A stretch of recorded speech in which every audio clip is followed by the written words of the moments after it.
We are on the shuttle bus going into the airport, telling the story of going to Alcatraz for our 25th anniversary.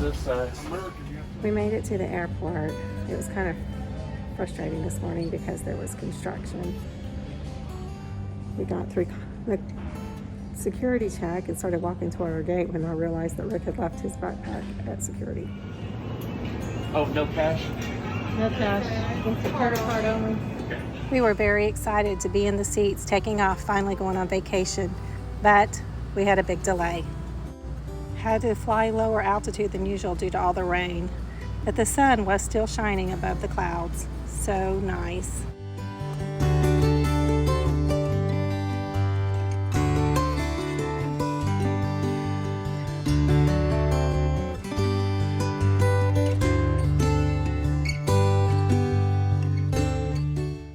Due to the delay, we missed our connecting flight, and here is the long line at the customer service booth. Our desperation meal, since they don't serve on the plane anymore: McDonald's fish fillet and a chicken sandwich. Here we are standing at the gate in Charlotte, boarding our flight to go to Key West. We've dropped down low enough we can see Florida. I think this is around the Sarasota area. And coming up, we're moving into seeing Key West in the distance. Finally arriving after a long day of travel. We have arrived, and I took this picture through the airplane window, and then I was a rebel and took a picture on the tarmac even though they told us not to stop and take a picture. Oh well. This is the mosaic tile on the entrance to the hotel. So pretty. Just arrived into our room in Key West, and here is our room.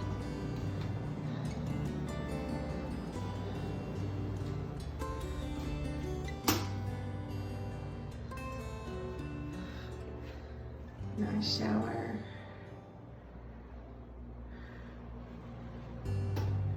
And the best thing is we got an ocean view room. We have an actual little balcony here. Little patio. And look at that. Isn't that beautiful?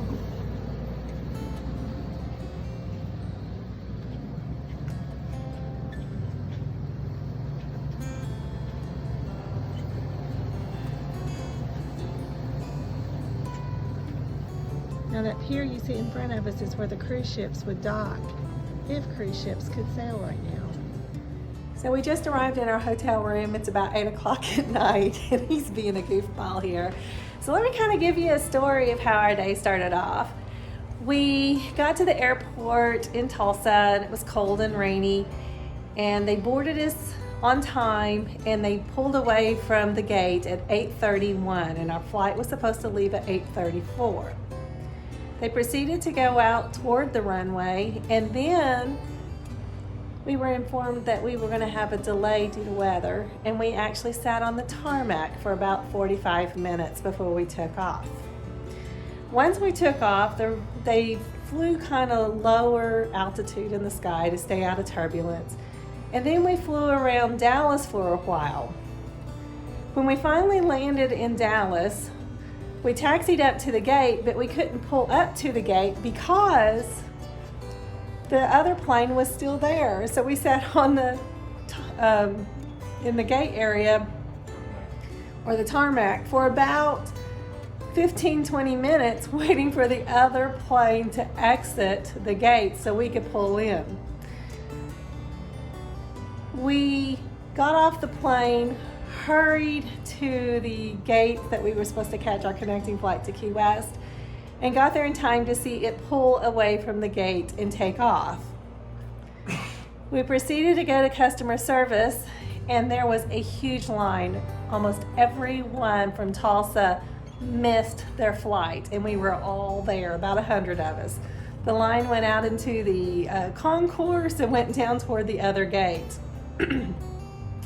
So while we were standing in line, Rick had me go ahead and contact American Airlines, and I opened up the chat program with customer service, and our initial offering was for one of us to get a flight at 1:30 in the afternoon to Charlotte and land in Key West at 7:30, and the other one to get a flight to Miami at 5 o'clock at night and land in Key West about 10 o'clock at night. Needless to say, we weren't thrilled with that option, and I said, is there any way we can get a flight together?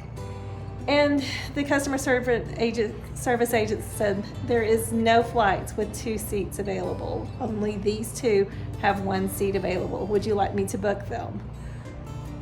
At that point, Rick was like, screw it, let's just go home. I don't even want to deal with this. And I was like, no. So I said, well, I guess we got to do what we got to do, just book the flights. So we're still standing in line while he's working on getting our flights rebooked. And the app at this time is still saying that we're on the Key West flight that we were originally supposed to be on. Right before we got to the customer service agent in the line there in the terminal, he said, I was able to get you both on the Charlotte flight. And you'll both go on the Charlotte flight at 1:30, and I got you on the same flight into Key West, and you'll land about 7:30 in the evening. I got you in the same rows, but on the first flight, you'll be sitting across the aisle from each other. So when the agent became available in person, all we had to get from her was to check into our flight and print our boarding passes. So it all worked great in that aspect. So talk about social distancing and COVID and how things worked with that. When we were in Tulsa, everybody was wearing their masks like they were supposed to, but there was no social distancing. It was just like usual. Everybody just lined up, clumped together at the gate, getting on the gate, getting on and off the airplane, and nothing was really said. In Dallas, it was kind of the same way. When we got on the flight from Dallas to Charlotte, it was just like old times, except everybody had on a mask. And then we got the flight from Charlotte to Key West, and this was a whole different ballgame. They 100% enforced the social distancing and the mask. And they brought it up constantly, and they would say, if you're not actually taking a bite or getting a drink, you have your mask on. If you fall asleep and your mask falls below your nose, we will wake you up and ask you to put your mask back on properly. If you do not comply, we will put you on the no-fly list, and you will never be able to fly on the airplanes again. So that was quite different from the other experiences we'd had on the other 2 flights that day. They were a Philadelphia-based crew. It was a Philadelphia-based crew, so Northeast might be a little bit more stricter, because it definitely was not that way in the Tulsa crew and the Dallas crew. Just a whole different world.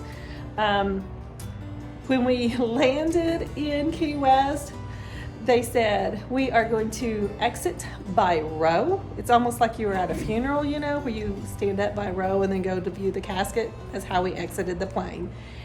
And you were able to leave in more than that group if it was a family group. And then they were like, and there are rules. You cannot smoke on the concrete tarmac. You can't smoke inside the building. You cannot smoke or light up an electronic cigarette or a regular cigarette until you hit the taxi stand. And you must have your mask on this whole time. And there was something else. What was it? You couldn't stop on the tarmac. Oh yeah, you couldn't stop to take pictures or wait for anyone. You must get out and get moving. But I did stop and take a picture because I'm a rebel. Anyway. Then we got a taxi ride with a great German guy. He has been in the United States since 1986. It was quite entertaining talking to him and hearing his life story and how he came to the United States. And we've checked into the hotel now, and we're gonna go get something to eat. So y'all have a good one. Being in Key West, the home of the conch, we had to go to the conch shack and get us some conch fritters because it just seemed the fitting thing to do. Here's a picture of their menu. And it's quite a cute little shack, and the folks are very, very friendly there. Here's a picture of our conch fritters. They were very tasty. However, me being the clumsy girl I am, I dropped a couple on the ground. So we had to feed the fish. This is a panoramic view of the little park we sat in to eat our conch fritters. It was so pretty. And across the bay, you can see houses on the island across there. I wonder how much they pay to live in those homes. I know I can't afford it. We sat and ate our conch fritters. A flight's coming in over Key West. I had to get a picture.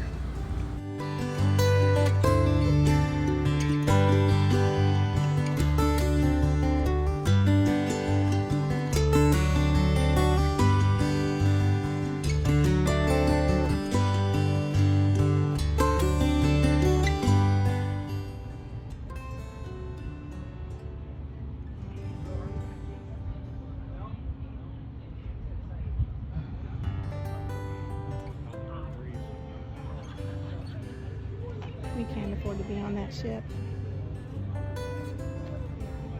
Much less on it.